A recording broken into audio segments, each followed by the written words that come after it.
Esta transmisión fue grabada vía remota durante la contingencia por COVID-19.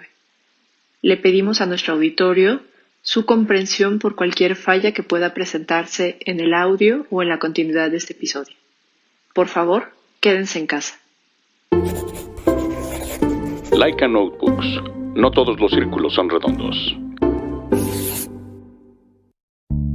Planta Libre, el único podcast de arquitectura amigable para los y los no arquitectos, con @MariaNeón, Edmundo Terán y Úrsula Schuhoff. Un podcast de Portavoz.0.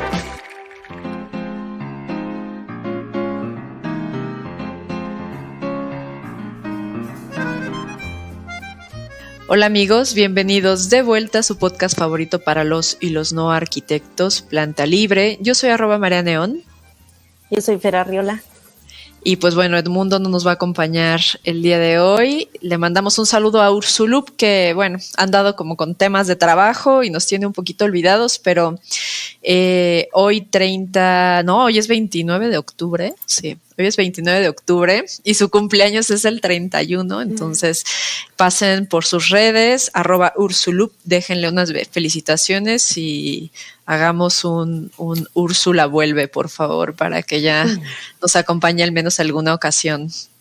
Y el día de hoy estamos muy contentos, antes de mandarles toda la propaganda, quiero de una vez darle la bienvenida a nuestro querido Marcos Betanzos, que es pues ya cliente de la casa, por decirlo menos, y que ahora nos acompaña nuevamente en nuestra no tan nueva modalidad vía remota, pero face to face, a través de la computadora. Entonces, pues, ¿cómo estás, Marcos?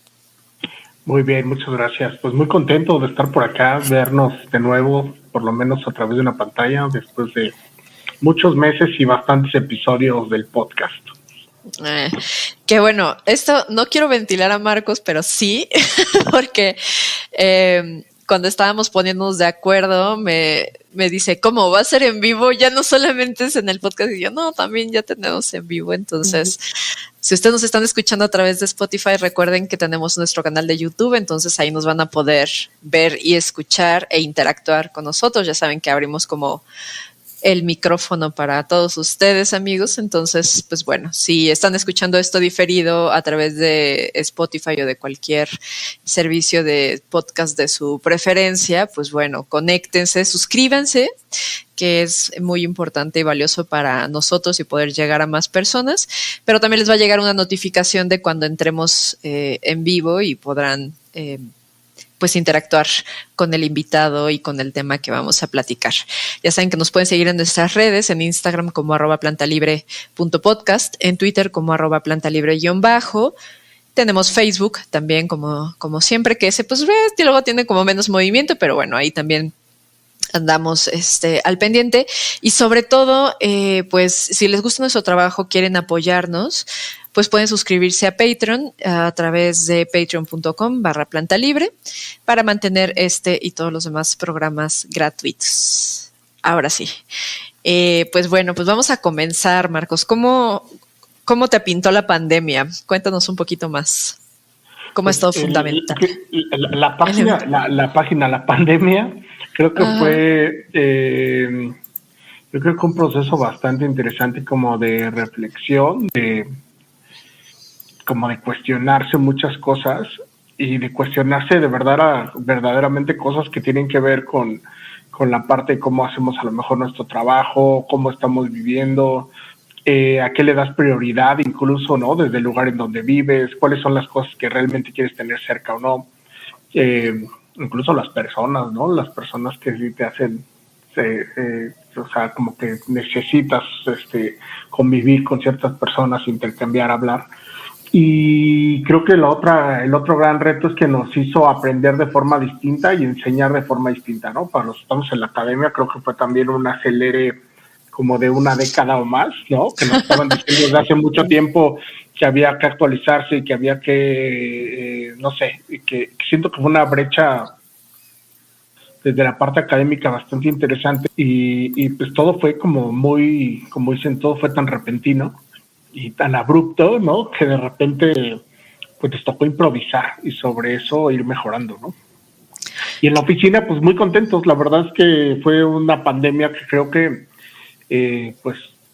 tuvimos la fortuna de venir trabajando con varios proyectos y varios clientes antes de la pandemia.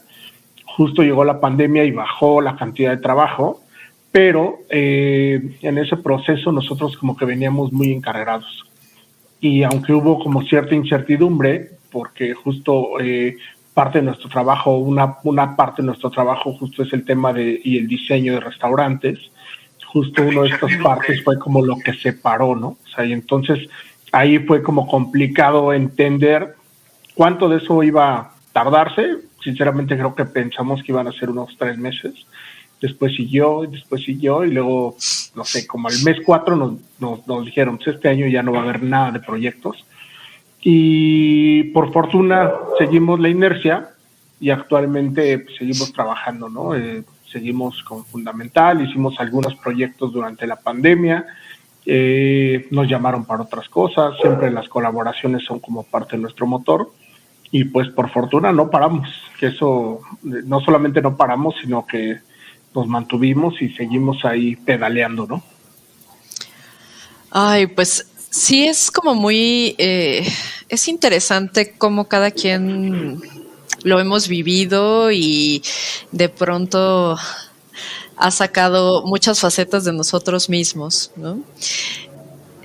Sobre todo creo que la reflexión. El otro día ya no sé en qué semana fue, pero leía a Víctor al CRK y pues Víctor siempre con su humor como muy agudo de cuántos más congresos de las reflexiones de la pandemia y su crítica era de puras obviedades, ¿no? Y me pareció curioso porque es cierto, pero a veces como lo más simple y sencillo y evidente es lo que nos cuesta más trabajo ver, ¿no? Y antes de entrar aquí al aire, pues justamente decíamos como, bueno, qué poco valor le habíamos dado como a la calidad de vida, ¿no? Como, sí, evidentemente todo tiene sus pros y sus contras, pero yo pienso en todo el tiempo estábamos afuera haciendo muchas cosas, en el tráfico, desplazándonos, como que todo tenía que ser forzosamente hiperpresencial y si no, como que no contaba y cualquier cosa relacionada con la distancia era un impedimento y te decía honestamente de aquí, ¿no? De Planta Libre, como muchas veces llegábamos a platicar cuando estábamos ahí en La Maga, un día grabando de, ay, ¿cómo podríamos hacerle para invitar a alguien de Guadalajara y conectar la llamada y que se escuchara bien? Y pues bueno, esto como que creo que para todos fue una patada en el trasero, como cuando hacen esta analogía del ave que quiere dejar el nido, pero que como que no se anima a saltar y como que nada lo empujan y tiene que pues abrir las alas. Creo que fue exactamente igual, ¿no? Para muchos de nosotros. Pero bueno, Marcos, nosotros venimos a hablar contigo de otra cosa, ¿no? Entonces, me encantaría que me cuentes qué hacías en el Valle de Guadalupe. Porque vimos por ahí un corto. Sí. Sí. Creo que uno de los temas, y ese en particular ahorita comentabas lo que ha pasado con la pandemia y sobre todo estas cuestiones que comentaba a lo mejor Víctor sobre el tema de las obviedades. Hablamos como arquitectos de lo que está pasando con la pandemia. Yo me di cuenta que había como 2 escenarios, ¿no? Y la verdad es cierto, ¿no? Tienes a los arquitectos que siguen hablando de cómo se va a reinventar, como las oficinas, la vivienda, etcétera. Y sinceramente hay muy poquita discusión, y deja tú la discusión, el análisis sobre lo que implica como ya en la parte del territorio, ¿no? O sea, entender el territorio desde estas capas o multicapas que tienen que ver, pues, hasta cuestionarte el modelo económico, ¿no? Si no hay un cuestionamiento del modelo económico, pues no importa si tu vivienda es de 60 metros cuadrados o de 120, y si no entiendes de repente temas de movilidad o temas de equidad, pues no importa también si la vivienda tiene esos 120 metros cuadrados, pero vives a 2 horas de distancia de tu punto de trabajo, ¿no? Incluso, pues un tema que yo creo que es una agenda siempre abierta, el tema de la perspectiva de género en todo lo que hacemos, ¿no? O sea, hay una cantidad de vacíos que no se entienden y no se van a entender si no se abordan desde el territorio. Y desde la arquitectura, pues a lo mejor está bien, o sea, yo no digo que no sea necesario, pero pues son cosas súper reiterativas, o sea, llevamos discutiendo lo mismo y pues no hablamos de equidad, no hablamos de desigualdades, no hablamos de extractivismo, porque pues, no hablamos nada de eso, porque pues, no tiene nada que ver con la arquitectura per se, tiene que ver con el territorio. Uh-huh. Y entonces, pues cuando hablamos en esa escala, pues la arquitectura toma un papel pequeñitito, porque se tiene que mezclar a fuerza como sostenibilidad, con temas como historia, como la misma historia del urbanismo, ¿no? La parte económica, y pues ahí es donde ya no le entramos tan fácil. Cuando yo empecé a fijarme en el Valle de Guadalupe, yo creo que tiene a lo mejor unos 10 años o un poco más que fui al Valle a la inauguración del Hotel Endémico, en ese momento era el Hotel Endémico, ahora me parece que se llama Encuentro Guadalupe, de Jorge Gracia, que me parece una de las obras así como súper potentes. Y yo empecé por alguna cuestión a querer acercarme a hablar con las personas del lugar, los productores. Me di cuenta como que había una cantidad de personas que me interesaba, porque no eran los arquitectos, sino eran esas personas que de repente estaban cuidando gallinas, esas personas que de repente tenían un corral con cierto tipo de animales, con personas que producían queso, ¿no? Con personas que producían a lo mejor algunas botellas de vino, etcétera. Y tengo que decir que eso me pareció completamente más interesante que lo que veía yo en temas de arquitectura. Y obviamente para mí lo que vi con la obra de Jorge Gracia, la obra de Alejandro da Costa, completamente distinta de las cosas que vi de repente con otro tipo de proyectos, ¿no? Que eran pues, a lo mejor obra de autor, pero que de repente querían ser, no sé, como un desarrollo de multifamiliar, o como que te vendían en la casita pero con tu viñedo privado, o de repente el bar, o de repente... Y en esa primera fotografía o imagen que yo tengo del Valle de Guadalupe, pues no existían ni los festivales de música, ni los festivales gastronómicos. De repente ya estaban las vendimias, etcétera. Y me fui empezando a documentar con diferentes viajes y me empecé a dar cuenta en ese proceso, y eso lo acoto, yo me di cuenta, porque a lo mejor era un proceso que ya venía por lo menos de 10 años antes, me empecé a dar cuenta de la velocidad con la que se estaba transformando el Valle de Guadalupe, con un claro proceso que tenía que ver con la turistificación. Entonces, sí, este territorio volcándose a su consolidación como destino turístico, pero al mismo tiempo poniendo en riesgo mucha de la vocación agrícola y de la vida rural que tiene este lugar. Entonces, pues ahí fue donde me llamó mucho la atención.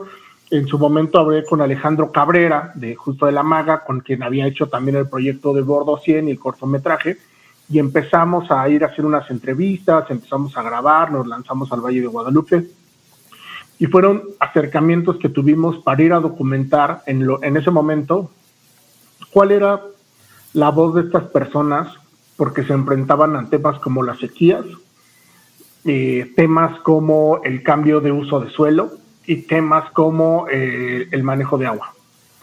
Entonces, ahí te puedo decir que en ese primer escenario sí dije, órale, o sea, aquí hay muchas cosas más que muy buen vino. Entonces, ahí como que dije, debo de buscar algo que hacer. Y mucho tiempo postulé este proyecto para la beca del FONCA, para volver a tener la beca Jóvenes Creadores. No me la dieron. Ya ves que luego dicen que las becas están dadas. Pues a mí de todas las veces que postulé solamente me la dieron una vez. Mi hermano, que también la tuvo, de todas las veces que postuló solamente la tuvo una vez. Y pues bueno, pero al menos ya la tuviste una vez. Yo postulé y ninguna, voy 0. Sí, bueno. Pero ya no sé qué es peor, si tener 0 a lo mejor, o que yo creo que sí de 7, 1, ¿no? Pero bueno, ok, pues la tuve. Y la verdad es que como que siempre que postula uno a veces este tipo de proyectos te da un súper bajón y dices, Claro. yo creo que lo que estoy proponiendo no tiene sentido más que para mí. Y lo dejé. Y mucho tiempo después, seguía, yo estuve como vigilando mucho, en algunos momentos escribí sobre lo que pasaba en el Valle, en algunas columnas, y hace poquito, bueno, hace casi un año, justo en el proceso de la pandemia, decidí empezar mi maestría y saqué del cajón este proyecto y decidí que este sería el tema de mi maestría y pues como que me puse a hacerlo en serio. Entonces, en esas ando. Y pues más allá de eso, pues la coyuntura que hay actualmente en el Valle de Guadalupe, que me puso en una situación pues bastante clara, porque justo lo que se haga en este momento es lo que va a configurar, yo creo, los próximos años y el futuro de la región vitivinícola, ¿no? De toda la zona de Baja California. Bueno, yo como que llegan muchas ideas a mi mente después de la introducción que nos estás dando como en resumen, ¿no? Muy simplificada, porque creo que es un problema muy complejo, ¿no? Y ahorita Fer nos dará también su punto de vista porque ella es de Chihuahua. Y hay algo, o sea, ya sé que no son el mismo estado, amigos, no se empiecen a asustar, sino más bien como hay peculiaridades o esquemas muy particulares de las ciudades fronterizas o que colindan con Estados Unidos, ¿no? O sea, como que a lo largo de México tenemos muchas caras, muchas facetas y no se vive en términos como de territorio y en términos sociales, no es lo mismo cómo se vive en Ensenada, en Tijuana, en Chihuahua o en Monterrey, a cómo se vive en el Caribe o cuando ya es como en Chiapas o en Oaxaca o en zonas como más del centro, como el Bajío o algo así, ¿no? O sea, creo que todas las dinámicas en México son muy diversas, pero creo que hay un común denominador que es la especulación, ¿no? Ese es como lo primero que se me viene a la mente. Y ahora usaste un término que me gustó como turistización, algo así, que digo, sabemos que hay muchos lugares, muchos pueblos, muchas ciudades en México que su principal motor es el turismo y a veces en alguno de ellos es una derrama económica muy importante. Pero esto podríamos pensar por una parte como, pues qué bueno que la gente nativa, ¿no? Los primeros o los ocupantes originales van a tener una fuente de empleo, etcétera, etcétera, y pueden crecer, prosperidad y lo que todo mundo quisiera en un esquema como medio neoliberal, ¿no? Pero la realidad o la triste historia o el lado oscuro de toda esta situación es que tristemente quienes son los dueños de esos negocios o de esos hoteles o de esos fraccionamientos o de los resorts o de mucho, no sé si en el caso ahorita ya nos dirás más de las vinícolas y podemos enlistar muchos giros económicos turísticos, no son precisamente quienes habitan originalmente el territorio, ¿no? Sino que llegan inversionistas extranjeros, pagan una bicoca por casonas en Yucatán, ¿no? En Mérida, y de pronto las reforman y ya tienen un hotel boutique que está ocupado todo el año y que únicamente desplazan a quienes habitaban originalmente y empieza un proceso de gentrificación y todo aumenta de costo. Y lo más importante en este caso, que es lo que decías, pues también no hay una infraestructura, o sea, no viene este crecimiento acompañado de una infraestructura como platicabas ahorita en el agua o el manejo de los residuos, la basura, transporte, etcétera, etcétera, etcétera, que garantice que van a operar con cierta factibilidad y en el mejor de los casos, o debería de ser muy importante, pues con una sustentabilidad, ¿no? O sea, con una respuesta también ambiental, porque En este caso, y ahorita nos vas a dar más detalles de las vinícolas, pero bueno, no es un misterio que todas las playas de México pues están secuestradas y que los primeros que están sufriendo pues es el ecosistema original, ¿no? No solamente la fauna, sino también las especies endémicas. Ya cuando te metes a investigar un poquito más, pues te enteras que las aves y que todo se vuelve como una cadena interminable de afectaciones, pero originalmente el ombligo viene desde el territorio, ¿no? como de qué forma estamos ocupando y explotando el espacio, ¿no? Entonces, pues no sé, Fer, algo que quisieras ahí echarle esta sopa al caldito. Pues nada, digo, como acotación, justo Chihuahua fue bueno, este año, creo que sí este año o el año anterior, no, creo que este año, en febrero, la sede del concurso de México Selection de los vinos, ¿no? Entonces, justo también, o sea, sí, como que tienen ciertas características climáticas similares, se podría decir, con esto del desierto.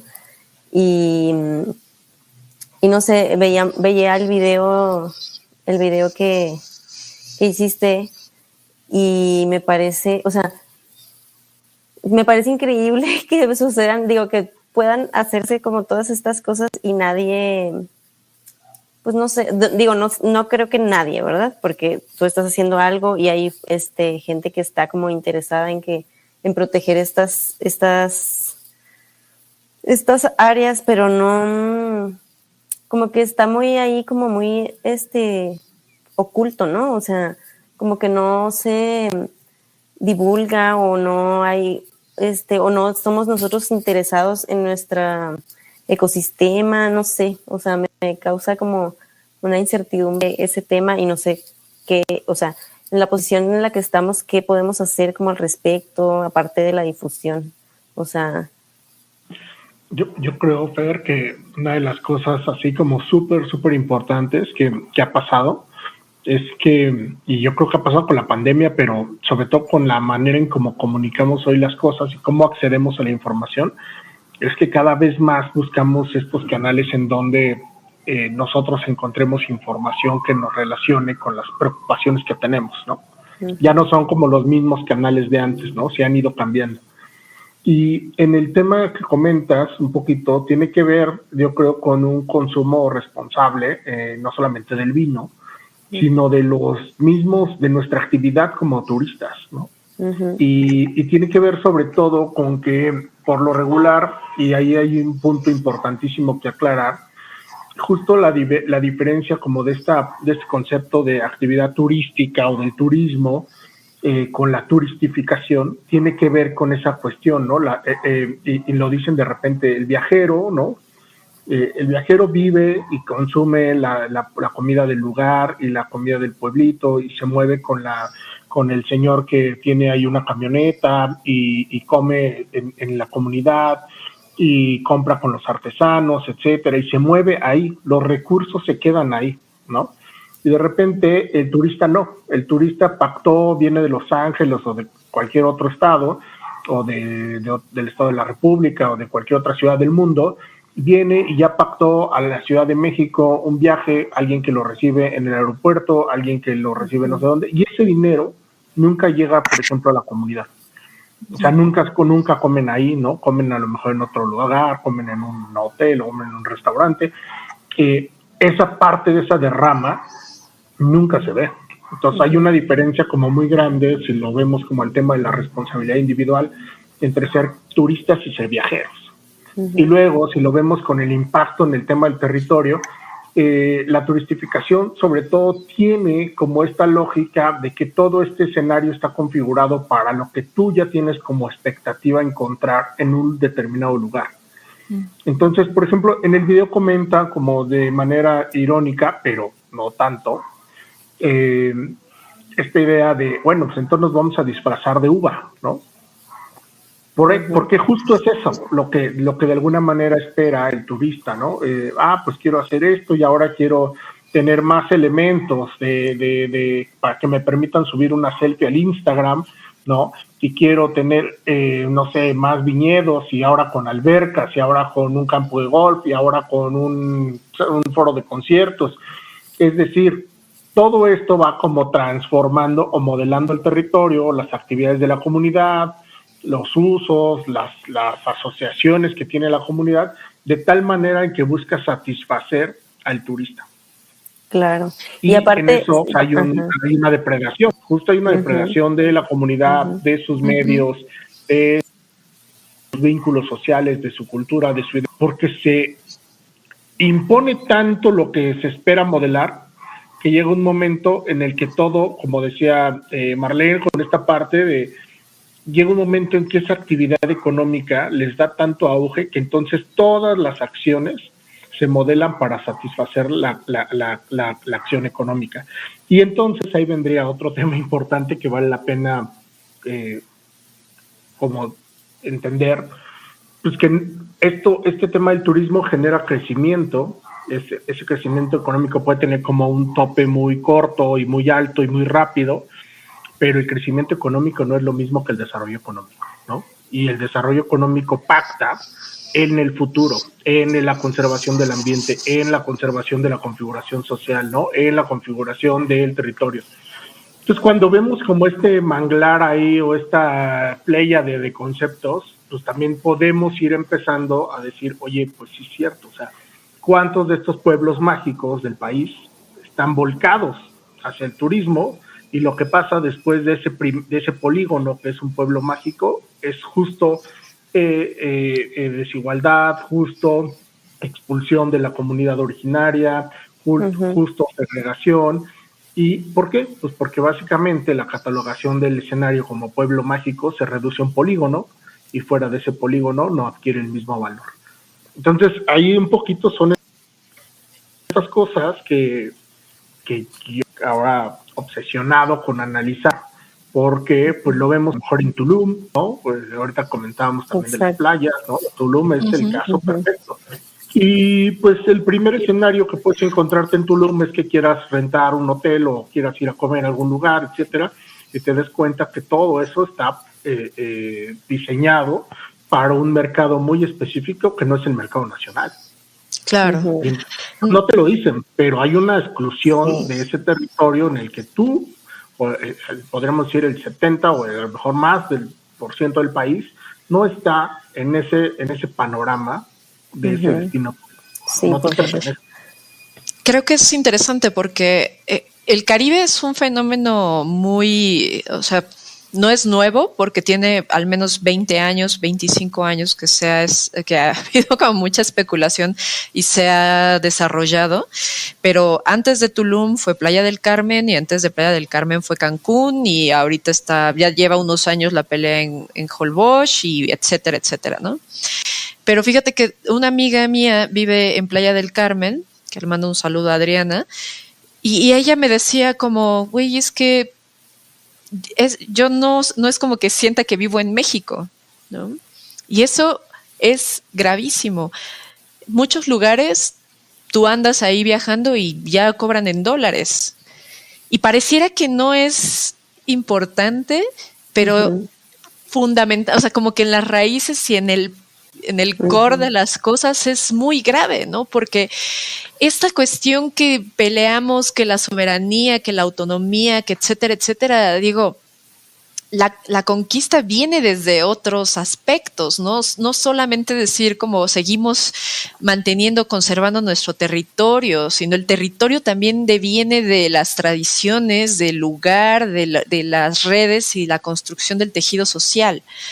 Y si el tejido social, o sea, tampoco se trata de decir como no aceptar extranjeros o que no vengan o que no vivan o lo que sea, pero el tema son todas estas muchas cosas porque son ecosistemas sociales, es un tejido social como muy frágil que fácilmente puede verse vulnerado en muchos aspectos por prácticas de este tipo, ¿no? Porque son aparte como burbujitas dentro de estas regiones, o sea, te traes como al turista en una burbujita y es como, se convierte como en parques de diversiones, ¿no? O sea, justo ahorita lo que decías, Marcos, era como, claro, o sea, te disfrazas de la uva, o sea, es como no hacer conciencia de justo el turismo como responsable o consciente, porque al final si vas a un lugar, lo más interesante, bueno, visto desde a lo mejor muy mi personal punto de vista, es como para ver el mercado local, para ver cómo vive la gente, para, como tú dices, acercarte como a los locales y ver qué es lo que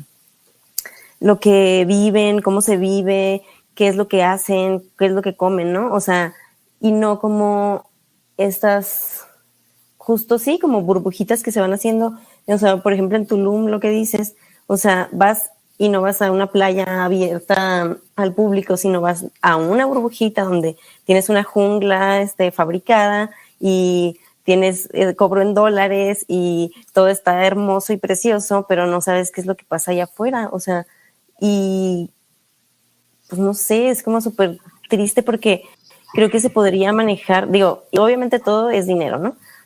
Pero se podría manejar desde otro punto de vista como de, oye, da un paseo con un local y él te va a explicar, te va a dar un recorrido. O por ejemplo me tocó en Mérida, creo que todavía, bueno, a lo mejor habrá algunas zonas, pero la vez que me tocó ir, creo que fue el año antepasado, para Año Nuevo, y rentamos carro y estuvimos ahí explorando y justo estaban los niños, o los jovencitos que te llevan y hay locales y te dan como un tour por 3, 4 cenotes, ¿no?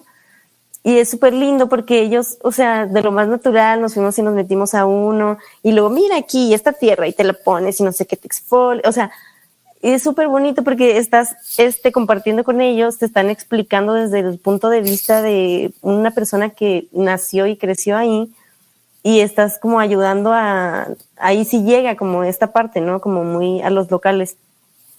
Pero sí me ha pasado también justo, no sé, en Cancún tal vez, que es como, ¿qué es esto? O sea, la primera vez que fui fue como, o sea, me tocó ir como a Playa del Carmen, que me pareció mucho más amigable en el aspecto en el que caminas por las calles, te metes a comer a un lugar, están playas públicas, no sé.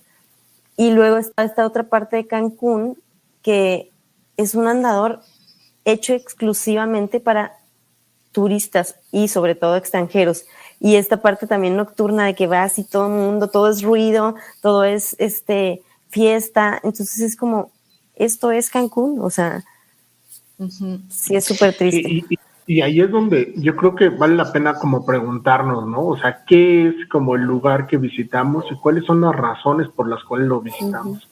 Y cuando hablamos, pues, por ejemplo, del tema del Valle de Guadalupe, pues es un territorio principalmente agrícola, con una esencia rural muy fuerte, donde la mayoría de las personas que están tienen esa vocación, ¿no? O sea, no solamente producen el tema del vino, sino es un lugar donde vive de lo que la tierra produce, ¿no? Y que la gente se relaciona con eso.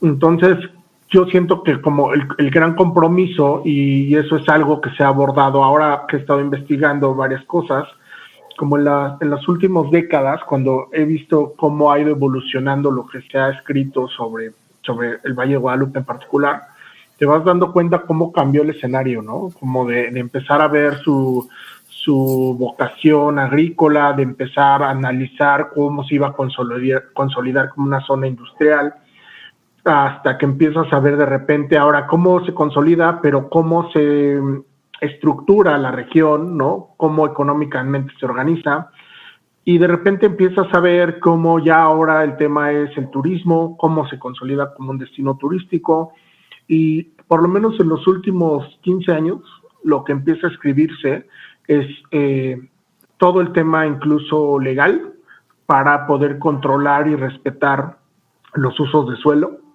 para poder controlar las prácticas que se relacionan al turismo, para poder encontrar nuevas maneras de no impactar negativamente en el territorio, ¿no? Por temas de sequías, por temas de la vegetación endémica, etcétera. Entonces, desde ahí vas teniendo una fotografía de que en menos de 4 décadas las preocupaciones y los temas han cambiado muchísimo. Y a lo mejor Tulum ni siquiera tuvo ese periodo de reflexión, o sea, fue tan rápido, o por lo menos yo lo ignoro, pero a lo mejor sí habrá muchas personas ahora que justo estén investigando lo que va a pasar con Tulum. Hay muchas cosas que dices, ¿cómo es posible? O sea, esto no es algo que haya surgido y pasa eso. Yo creo que el principal tema en ese punto coincido es como realmente cuando vamos a un lugar, yo creo que es importante exactamente qué es lo que queremos encontrar y por qué vamos a ese lugar, porque de otra manera somos estos viajeros que vamos a un territorio como es el Valle, pero queremos seguir teniendo un sauna y tener un super lujo en nuestras habitaciones, etcétera. Cuando es un lugar donde llueve muy poco, porque justo las características que tiene este clima son las que le permiten que la región produzca vid, ¿no? Entonces, son estas cosas que, pues sí, es una contradicción pensar en querer un confort increíble cuando eso pasa. O pues, cuando ves la cantidad de población que tiene, ¿no? Toda la región, que son más o menos 7,000 personas, y de repente que recibe casi 1,5 millones al año por eventos, ¿no? Por el tema, o sea, al año, o sea, dices 7,000 personas contra 1,5 millones de personas en un año. Entonces, ¿qué pasa con los desechos que se producen? Ya saben que también me obsesiona un poco el tema de la basura, ¿no? Pero ¿qué pasa con los desechos? ¿Qué pasa con los mismos desechos de la industria? ¿Qué pasa con la demanda de servicios? ¿Qué pasa con la demanda de recursos naturales, principalmente el agua? Y pues a este crecimiento económico tan acelerado y esa consolidación turística, pues vienen hoteles y vienen más servicios y vienen más equipamientos, etcétera. Pero no hay algo que nos diga, oigan, stop, esta es una zona que debe de verse desde su valor medioambiental, desde su valor social, desde su valor como un elemento rural. Y además que, bueno, sí produce vino, etcétera, y nos encanta, pero pues además hasta eso, ¿no? Decía el otro día, no me acuerdo quién lo comentó, pero todas las empresas, todas las aerolíneas mexicanas deberían ofrecer vino mexicano, ¿no? Por ejemplo, ¿no? En los restaurantes la prensa podría ser los vinos mexicanos. Y pues también entonces le das oportunidad a muy buenos productores que son muy responsables con esto, con sus propias tierras y con la manera en cómo producen, y entonces generas también una economía que vaya a mucho más, a un plazo de tiempo más largo, que era un poquito lo que decía, no es alejar a lo mejor como a los inversionistas, y yo creo que ese es también un debate que estamos teniendo como país, es decir, no queremos, ¿no?, que se acaben, pero o que se salgan las inversiones en el país. Pero lo que queremos es que exista mejor, que no exista consolidación del extractivismo.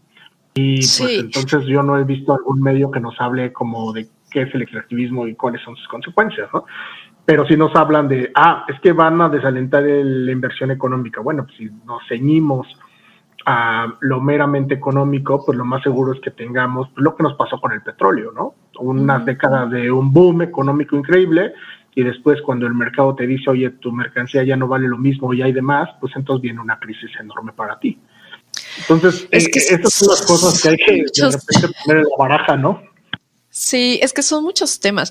Creo que, no quiero sonar como la tía regañona ni nada por el estilo, pero pues amigos, si no escuchamos las noticias, si no te pones a informarte, si no te documentas, creo que es muy fácil dejarse llevar solamente por lo que ves en las redes sociales, y va a sonar horrible lo que voy a decir, pero muchas personas viajan sin intención de conectar con el lugar al que están visitando. O sea, tú vas a un resort en cualquier lado, en cualquier playa mexicana, y no sales al centro a caminar, a mucho menos convivir con los locales. O sea, tú llegas, haces uso de una parte de la playa que está impecable, limpia, donde te van a llevar tu desayuno, tu comida, tu cena y tus bebidas durante todo el día, y no vas a hacer absolutamente nada más. O sea, se vuelve una especie como de cuerpo inerte, perdón, al que vas y te coges y ya, ¿no? O sea, a quien no conoces no sabes cómo se llama, qué hay en el fondo. O sea, es así. Uh-huh. Y nadie quiere decirlo, porque el caso son muchísimos. Está pasando en Mérida, está pasando en San Cristóbal de las Casas, pasa en Guanajuato, pasa digan donde quieran, Guadalajara, cualquier lugar en México pasa.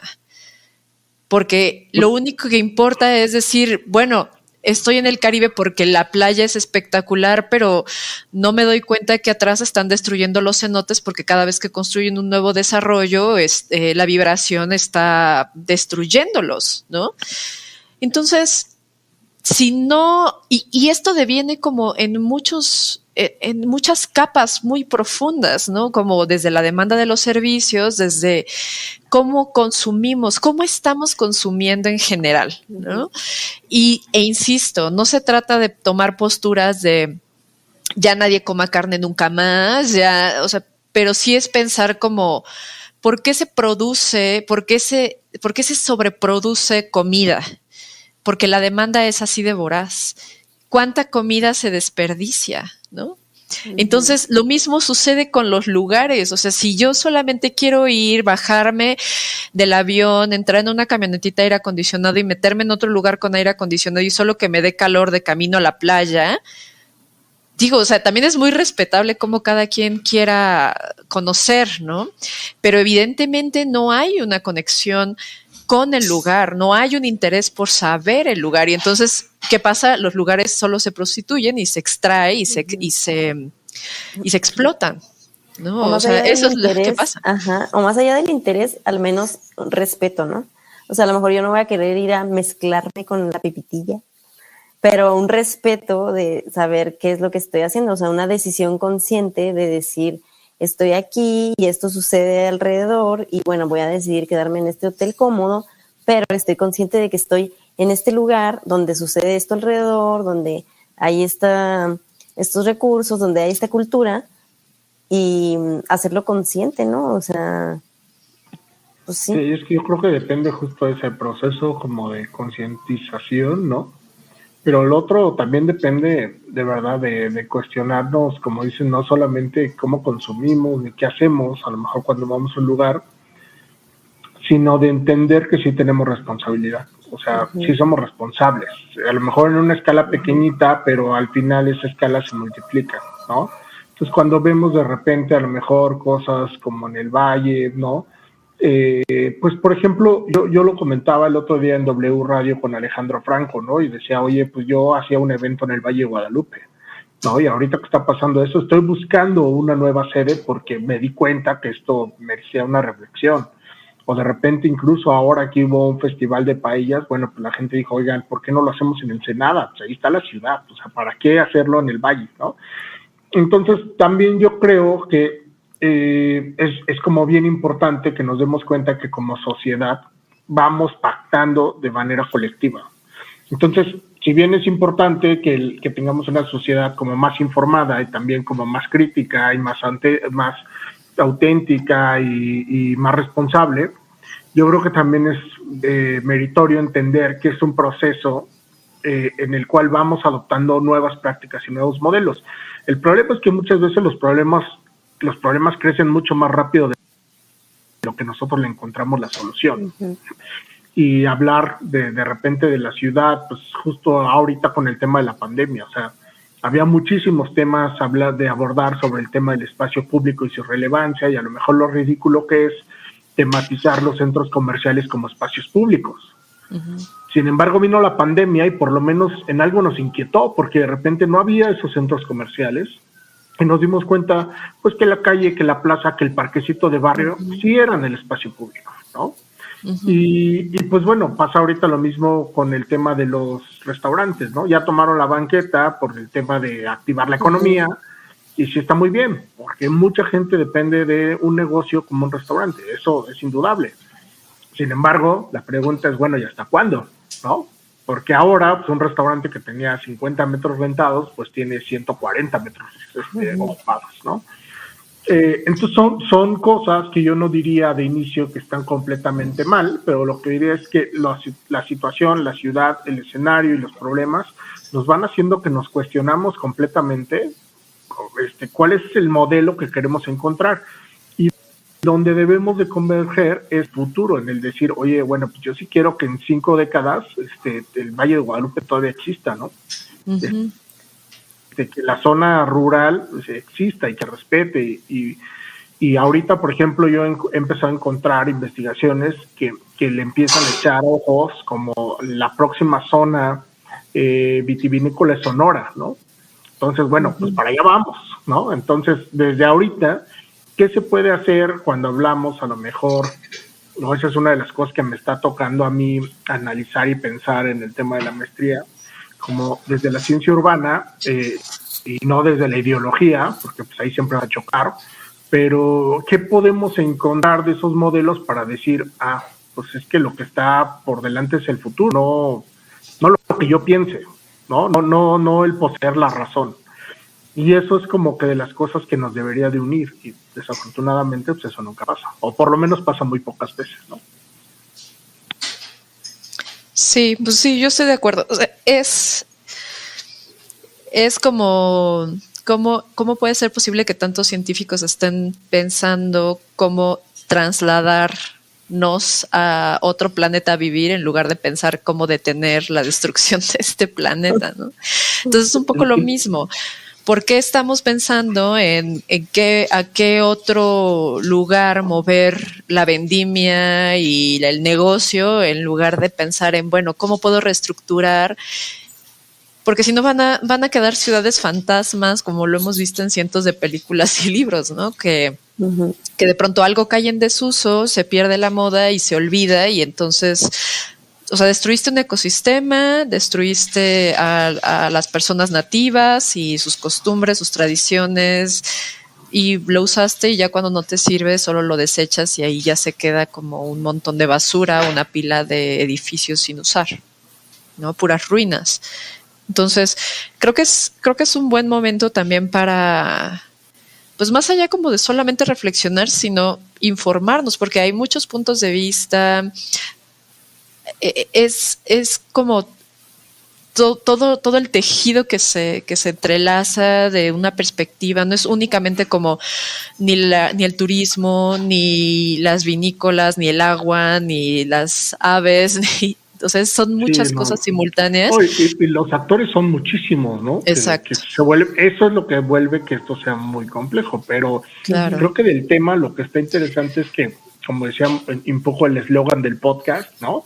Es que hasta los no arquitectos sí pueden preguntarse qué onda con el vino que se van a beber el día de hoy o el día de mañana o el fin de semana en una comida, pues justo por eso, ¿no? Como decir, oye, ¿y de dónde viene o qué onda, no? Entonces eso está padre, creo yo, porque al final esa es la manera en que podemos como empezar a cuestionarnos, ¿no?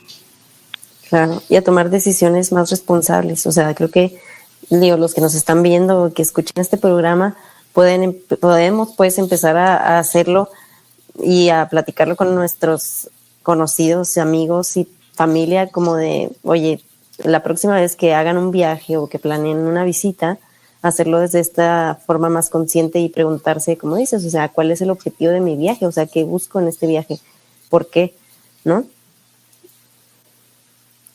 Totalmente, yo creo que esa pregunta tiene mucho valor, sobre todo en este momento, ¿no? Sí, y no se trata como de caer en moralismos, ni mucho menos, simplemente genuinamente preguntarnos qué estoy consumiendo y cómo lo estoy consumiendo. No es tan difícil, porque también es fácil caer como en la manipulación de ese fenómeno que vimos hace algunos años en los museos, en el que alguien se tomaba una fotografía y de pronto ya la fila infinita solamente para tomarse la fotografía en la instalación, en una instalación, ni siquiera eran otras, era una instalación. Entonces, bueno, ¿por qué estamos haciendo las cosas? ¿Por qué queremos ir a esos lugares de la forma en la que queremos hacerlo? Porque lo queremos postear en el Instagram. Exacto. ¿Y por qué? ¿No? Porque si no sientes que te estás perdiendo de algo, pero claro, pues sigue siendo como una escenografía, y el problema es que para nosotros es algo poco trascendente como una fotografía, pero sí hay muchas otras personas que no están en la misma posición que nosotros, que sí les afecta sustancialmente el lugar donde viven, porque tú te vas, recoges tus maletas y sales, pero hay personas que viven ahí, que han vivido toda su vida, sus familias viven ahí trabajan, y no es la misma realidad tampoco para ellos. Sí, y las presiones a las que se ven sometidos, ¿no? Desde la parte inmobiliaria, pero también las presiones, es poco este tema de lo de la turistificación recae en eso, las presiones inmobiliarias del capital, pero también uno de sus impactos es justo la violencia intrafamiliar. O sea, de repente cuando lo llevas de esa escala, ¿no? Pues resulta que repercute en el seno de las familias y sobre todo las familias locales, ¿no? Porque justo pasa eso, ¿no? Que empiezan a haber este tipo de problemas al interior de las familias, ¿no? Y no lo vemos. Nosotros estamos ahí, nos tomamos la foto y nos vamos, sí, ¿no? Qué fuerte. Sí, exacto.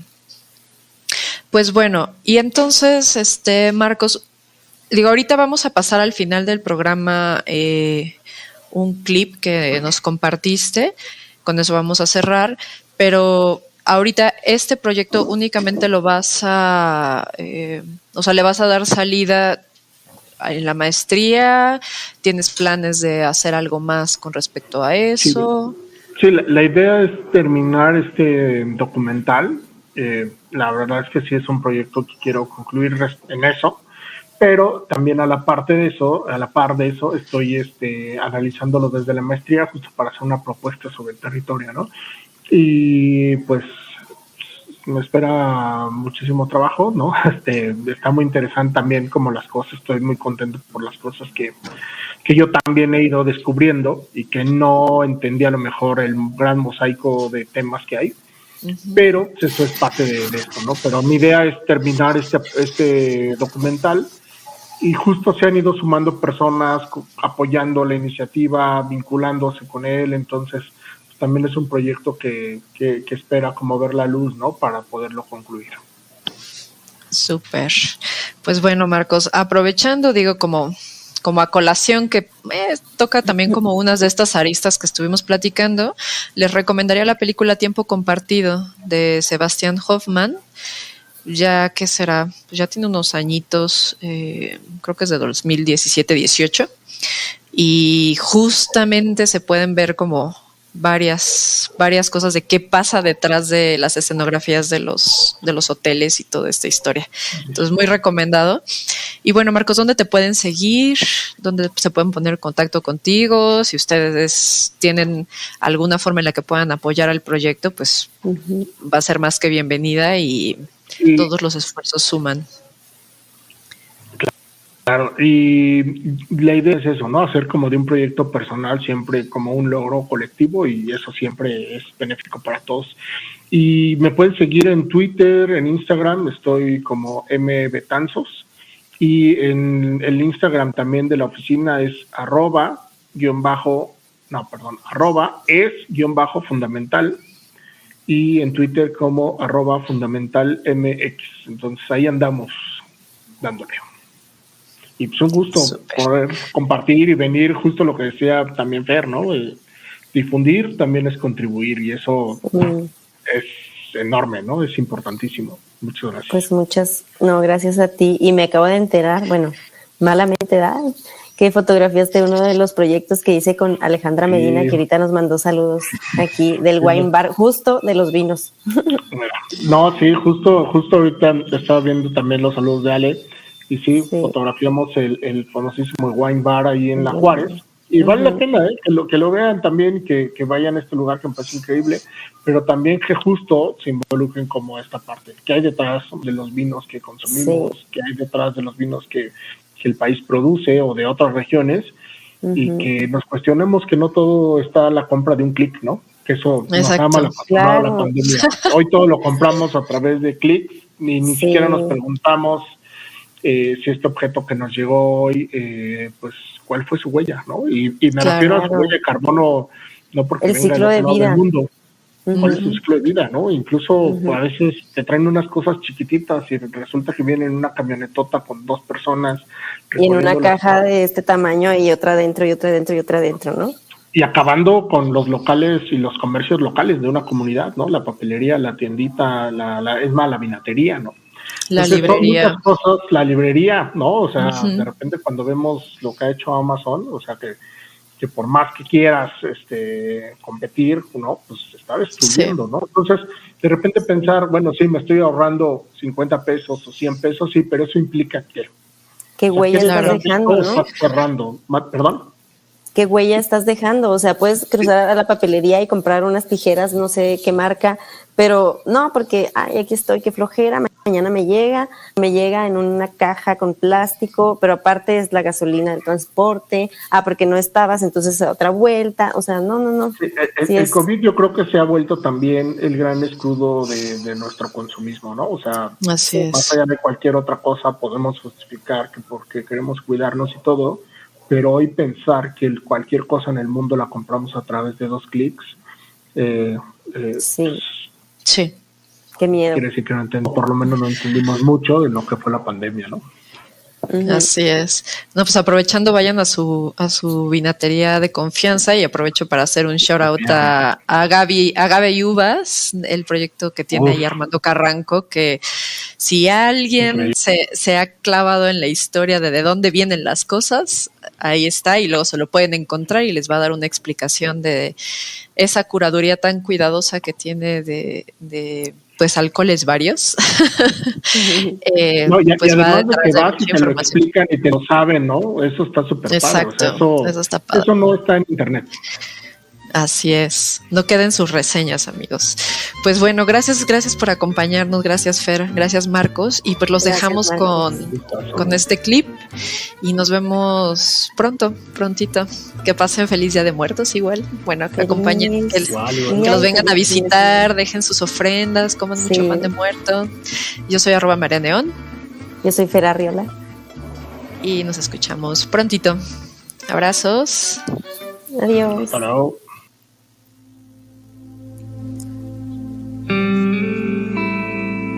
Pablo, tus becerros están comiendo mis algarrobas.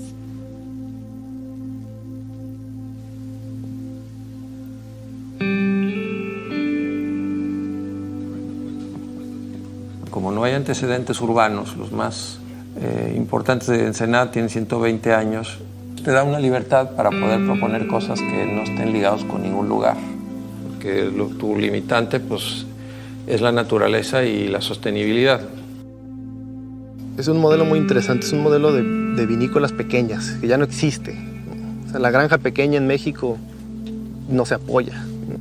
El valle representa eso, ¿no? O sea, representa pequeñas. O sea, esta es una vinícola que sobrevive con 1000 cajas, ¿no? Y tienes vinícolas chiquititas, se hacen 100, 200 cajas de vino. Y ahí están, y están haciendo vino de muy buena calidad.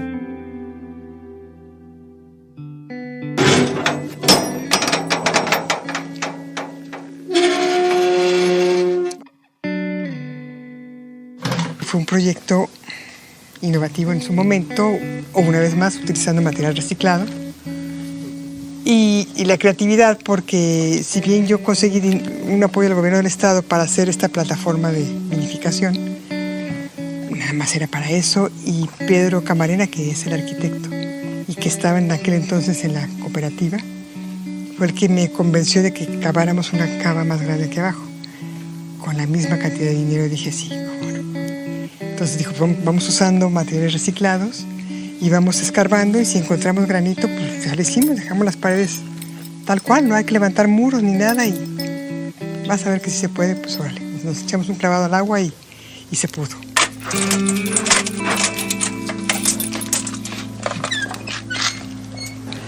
El arquitecto además estaba haciendo vino.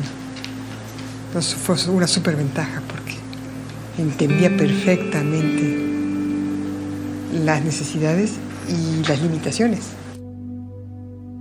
En realidad Ensenada pues, es también una isla económica, ¿no? Tenemos la frontera, o lo importas o lo tienes que transportar miles de kilómetros, ¿no? Y esto pues es muy interesante porque entonces te limita a que los materiales sean los más cercanos, o que tú mismo los fabriques, y eso te empieza a mandar directamente hacia los materiales naturales.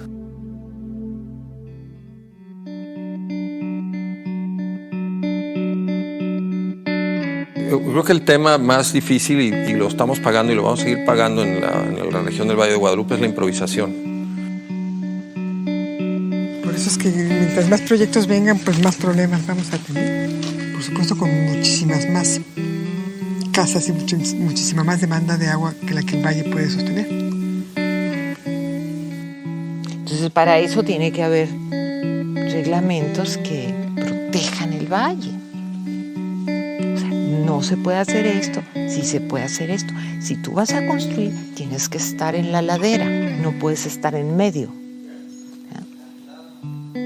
No puedes hacer un desarrollo urbano en donde la tierra es buena. Tenemos muy poca tierra buena en Baja California, muy poca.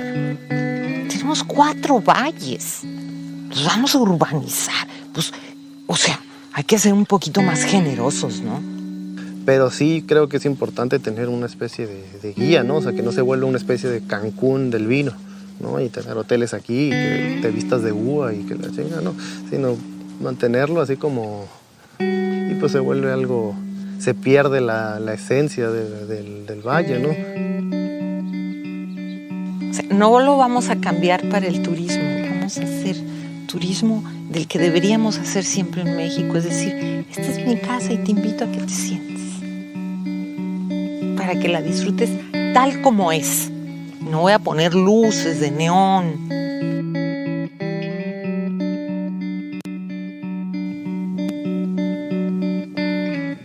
No hice nada para estar aquí, simplemente estoy, porque así me tocó. Y es un gran privilegio y lo disfruto todos los días. Y por nada del mundo me iría a otro lugar.